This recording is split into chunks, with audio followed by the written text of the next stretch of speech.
और साल भेंटकर साल पहनाकर मुख्य अतिथि महोदय श्री संतोष पांडे जी का स्वागत करें। पुष्पहार से स्वागत करें।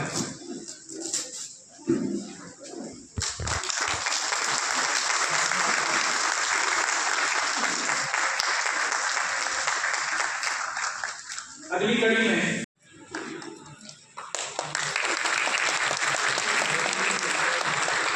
कड़ी में श्री विकेश वर्मा जी से पुनः निवेदन करना चाहता हूं कि वे श्री नितिन गोस्वामी सहायक डाकघर राजनांदगांव संभाग का पुष्पहार से स्वागत करें। दिलों में विश्वास पैदा करता है, दिलों में विश्वास पैदा करता है, हम सब में कुछ आस पैदा करता है। वास्तविक है कि इस आम सभा में हम उपस्थित हुए हैं। आप सभी की उपस्थिति से हम हर्षित हैं, गौरवान्वित हैं।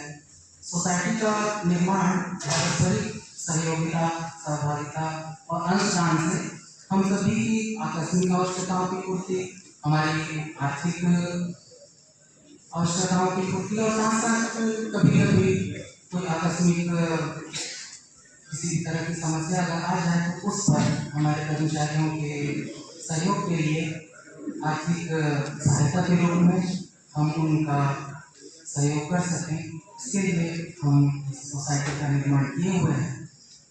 स्वागत करें। न पैसा लगता है न खर्चा लगता है, न पैसा लगता है न खर्चा लगता है। तालियां बजाएं। और निश्चित रूप से बहुत बड़ा संबल है कर्मचारियों की, क्योंकि कर्मचारियों का एक निश्चित आय महीने की 30 तारीख या 1 तारीख को मिलता है, उसी पे गुजारा करना होता है। तो अगर कोई काम आ गया, हमारा घर बनाना है, बच्चों को हायर एजुकेशन के लिए भेजना है, या कोई ठोस बड़ा काम करना है, प्लाट खरीदना है, इसके लिए बहुत बड़ा संबल होता है। राजनांदगांव जैसे जगह पे सोसाइटी का स्थापित होना ये अपने आप में ही बहुत बड़ी बात है। मैं इसके जितने भी पदाधिकारी हैं सब लोगों को बधाई देता हूँ।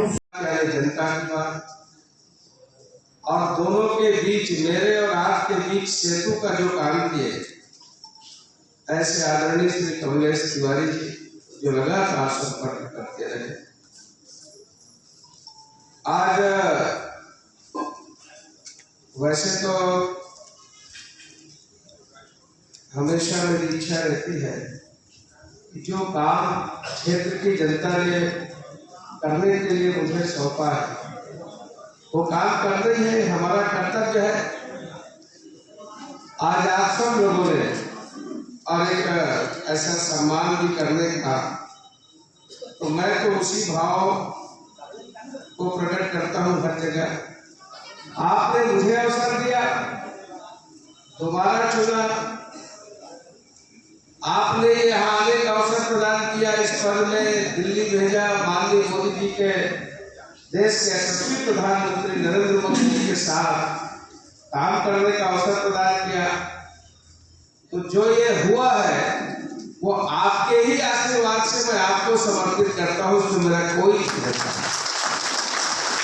और अग्रसर करते हुए हमारे मुख्य अतिथि महोदय माननीय सांसद श्री संतोष पांडे जी को बड़े सम्मान के साथ इस विशेष अवसर पर अपने विचार और अनुभव साझा करने के लिए आज मुझे कहने में बड़ी प्रसन्नता हो रही है कि राजनांदगांव जो पहले उप संभाग था डाकघर का, अब ये डाक संभाग का दर्जा संभाग बन चुका है, आदेश हो चुका है।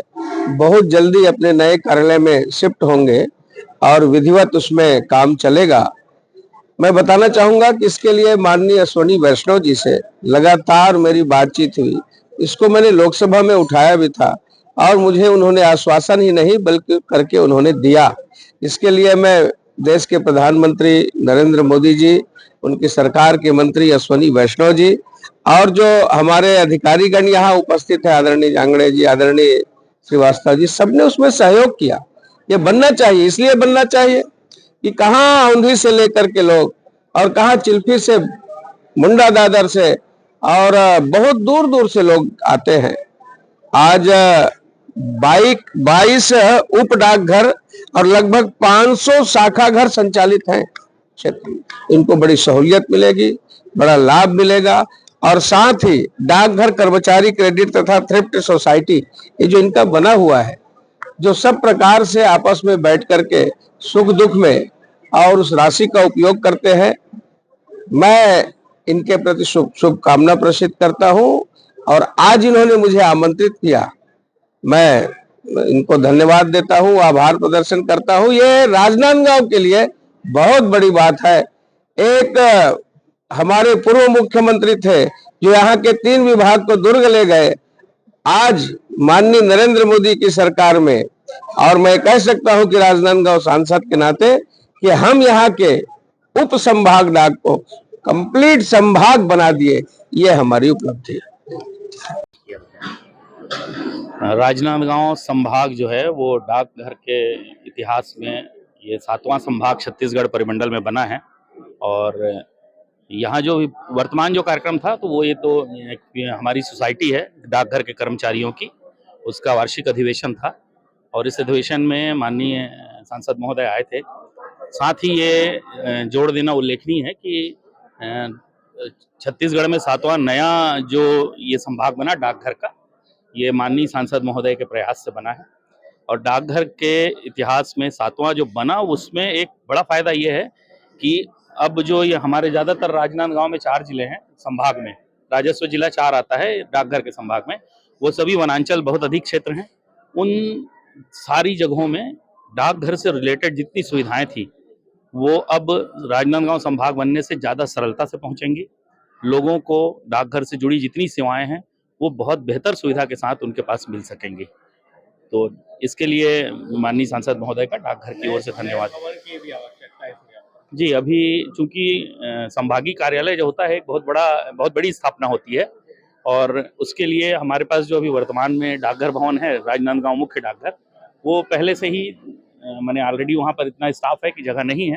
माननीय सांसद महोदय ने जहाँ उन्होंने संभाग बनाया है वहीं उन्होंने ये हमारी एक छोटी सी विनती भी स्वीकार की है और वो बहुत जल्दी हमारे संभागीय कार्यालय के लिए एक भवन हम लोग को उपलब्ध कराने वाले हैं। किस तरह संचालित होगी संभाग डाकघर? जी, किस तरह संचालित होगी संभागीय डाक? डाक विभाग के प्रशासन में संभाग अलग हो जाने के बाद सारा निर्णय जो डाकघर संभाग में होते हैं उसके लिए संभागीय प्रमुख कर सकते हैं और मैं बतौर संभागीय प्रमुख यहाँ पदस्थ हुआ हूँ। तो अब ये होगा कि जो भारत सरकार से फंड्स आते हैं डाकघर और उससे जुड़ी सुविधाओं को बढ़ाने के लिए वो डायरेक्ट यहीं आएंगे। जितनी भी मैंने शिकायतें विवाद जो दुर्ग से जाकर के सॉल्व करना रहता था अब वो यहीं राजनांदगांव के स्तर पर पूर्ण हो जाएगा। नए डाकघरों का निर्माण जो पहले थोड़ा लंबा रहता था अब वो सीधे राजनांदगांव संभाग से होगा।